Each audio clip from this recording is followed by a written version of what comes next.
Today is December 11th, 2019. And it just so happens that on today, which happens to be and would have been the 56th year of life of Mimi Gourdine, the Gourdine girl, that she had been made to be departed, which is coming on 7 years now. So today would be her birthday. Today is her birthday. And she would be 56 and we would both be 56 at the same time. But technically I'm really in my 57th year. I wanted to take a moment to document the fact that we still live and will continue to live in the remembrance of Mimi.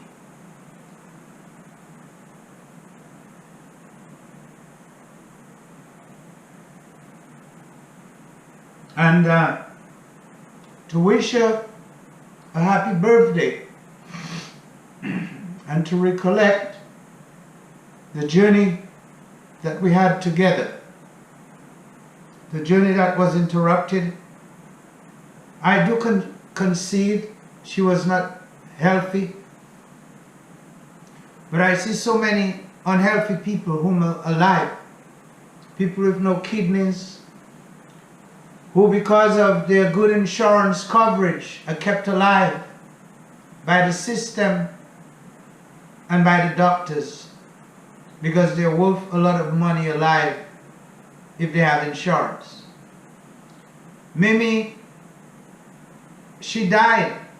She told me she had a near-death experience before when she had an ectopic pregnancy. And she told me all the signs of what happens when one dies. And she said that you use the bathroom on yourself. And on the 10th of March 2013, she ran down the stairs and she said, "I'm having a heart attack. This is real. I'm dying." And through the power of God in me, I said, "No, you're not going to die. Not here and not now." And I witnessed her turn blue and losing her breath. I pretty much witnessed her die. And I pumped her chest, blew into her mouth, and gave life back to her. And when the emergency team came, the old man asked me repeatedly, "Tell me, what did you do again?" And he said, "You saved her life." And I didn't ride with them, and that was my mistake. And I didn't put my feet down when I get to the hospital, and that was my mistake. I didn't take charge. I left it up to them. I thought that they knew best. So I left it up to them. When I met Mimi in the emergency room, she was out of danger. She was stable. She was so stable, she signed her name exactly how she signed it every time. And they had a doctor on call who's supposedly a cardiologist. I don't know if he's a doctor or if he just plays a doctor. His name is Marc Krock. And this man would take the call on this Sunday afternoon, coming as it is from the company of a prostitute, while his wife was at home. He was out for the weekend with a prostitute. And Mimi's emergency, it appears to me, was an interruption in the activities that Mr. Krock had going on that day. And he didn't like being interrupted, so he was in a rush. He didn't take time to think. Even the emergency people had said to the hospital that they're bringing a fat black woman in. She's got to have clogs in her hat, so they should get the catheterization lab ready to go in and catheterize her. Trusted all heart attacks are not caused by blockage in the heart. But within 30 or 40 minutes, when I arrived at the hospital, they were rushing Mimi into the catheterization laboratory, and I had to rush to meet with her, and the lady told me to give my wife a kiss and whatever, and it was like an omen. And I went and sat in the waiting room, and then I read the rules of the hospital, how they treat you if you have or don't have insurance. And then after about 30 minutes, I said, this is too long. Somebody should have come and told me something already. And I walked in back into that cath lab area, and they were calling a code blue. And I tried to walk into the actual place where they had Mimi, because Mimi had called me to say, you better bring your ass in here to see what they're doing to me. And that motherfucker, Marc Krock, came out of that fucking lab, and he grabbed me by my fucking shoulder and pulled me down the stairs away from the fucking lab, telling me he need the number to Mimi's children and to her family. Didn't ever fucking ask me, gonna ask me, am I really married to her? Am I really her husband? Oh, he need to call her children. You know, Krock had never looked me in the eye. Krock never said, I'm sorry. And Krock never paid the blood money. And it has 7 years of interest on that blood money. And as we made a promise to God, and as we made a promise to ourselves, that for Mimi, you must account. And on this day, which would be the 56th birthday of Mimi, I say to you, happy birthday, Mimi, and continue to make us strong. It has taken us 7 years to be able to feel a little okay. Just a little okay.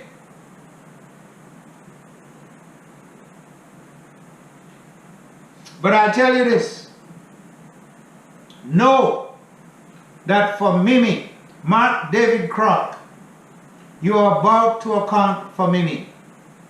By all calculations, it's been 7 years. You are on the verge of paying child support on your last dependent child. And we're going to make an appeal to you formally, through the law, through the system, to tell you and to demand the blood money that you owe us for killing our mother God. Okay? We're going to demand that money, and if you give us that money, we will leave you alone. But if you fail to ask for our forgiveness and to pay the blood money, we can assure you that we're going to see to it that you do time in federal prison. When they killed Mimi, they all disappeared. And Krock faked the death certificate. And we found out that the medical examiner's office, the police, the Attorney General of Collin County, what is his name again? He and his wife, Jill and whatever they are. But don't worry, they're going too. Willis is going down too. The same way you see they just killed Einstein, the cobbler, killed him because he know too much. We know we ain't did nothing wrong. We ain't had no secret tapes, and we're not alcoholics, and we're not doing surgery under the influence of alcohol and cocaine and marijuana and MDMA. We're not doing that. But you people who are in leadership, you people who are in control, you people whom we entrust with our lives and the lives of our family are doing those things. Here we have represented 2, 4, 6, 7 cashew nuts and one donkey eye. We assure you that as it was written in the letter of judgment, I'm looking for the letter of judgment. The letter of judgment is something that I carry with me pretty much everywhere I go. I keep it in the book. This letter of judgment, recall the letter of judgment. Recall what it says. Recall that it said that I was unable to sleep. I did not sleep for 24 hours to ensure that after you had tricked me into taking Mimi's body, which the Lord says if someone dies in an institution, within 24 hours of arrival, and you killed Mimi, within 30 minutes of her being in your care, that you must have an autopsy. You disrespected me. You must have thought that I was just some other nigger, and Mimi was just some fat bitch, nigger bitch, and that you could kill her with immunity. It says judgment will visit you. I cannot sleep, and probably will not be able to sleep for a long time. I hope that you can sleep. You need to sleep to make up for the sleep you are going to lose in prison. Marc David Krock, you killed our mother.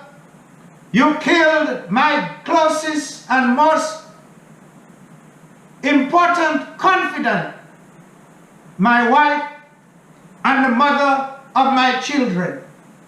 Unlike you, I am not a man who wanders from woman to woman. I have been married for 30 years. Marc David Krock, happy birthday to Mimi, and make preparations to get your attorneys to send the blood money to us. If you want to know how much it is now, we will let you know. We will send a formal letter of demand to you. We are people, we work proper, above the law. We are not criminals. You tried to criminalize me after you killed my fucking wife. All because of the letter of judgment, proving that the pen is fucking mightier than the sword.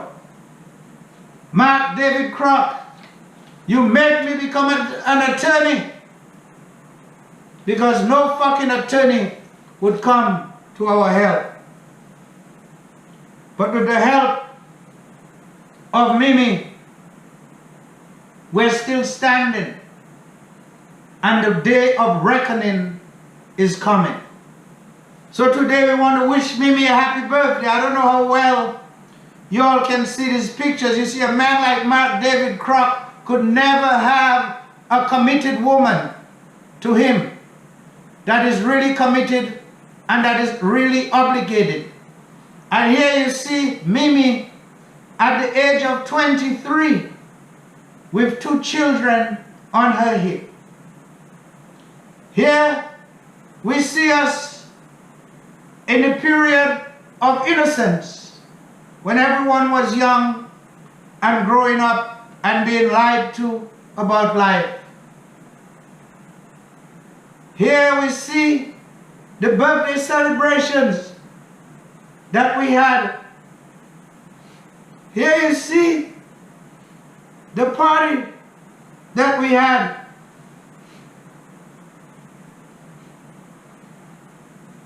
Those things you took from us because you were gross negligent. You think that because there is a statute of limitations for medical malpractice, do you think that means anything to us?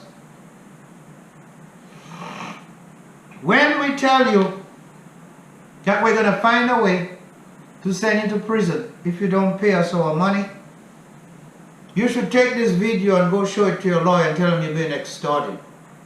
And tell them you didn't kill Mimi. Tell them you weren't on alcohol and drugs, and that you're not on alcohol and drugs right now. and prove it, and prove that we are defaming you, I challenge you to come for me the way you did after you killed Mimi. Because either way, you have to account. So Mimi, we're here. We're much stronger than we ever were before. Our capabilities are much greater. The enemies of God and those who vanquished you will soon themselves face justice. They will face justice because they are deficient, they are inept, they are incompetent, they are corrupt, and they are engaged in many evil things. So it's just a matter of time. We are patient. We are very, very patient. It doesn't matter if it takes 7 years, 10 years, 20 years, or a generation. The letter of judgment says that if it is not settled in our lifetime, then it will be intergenerational. It also said that may death, disaster, and mishaps be visited on your bloodline, your direct bloodline. Okay? So who knows, your son may grow up to be a terrorist, like the terrorists who went to El Paso. You are a terrorist, and you keep the company of terrorists. Amanda Evans is a terrorist. She has terrorized us, and she is going to be brought to account. Okay? So it's not over. It's really just about getting ready to begin. So I'm saying happy birthday to Mimi, and I'm saying to Mark David Krock, you owe a debt to the Gourdine and to the Lander family. It'd be wise of you to come out and pay that debt. And allow us to move on.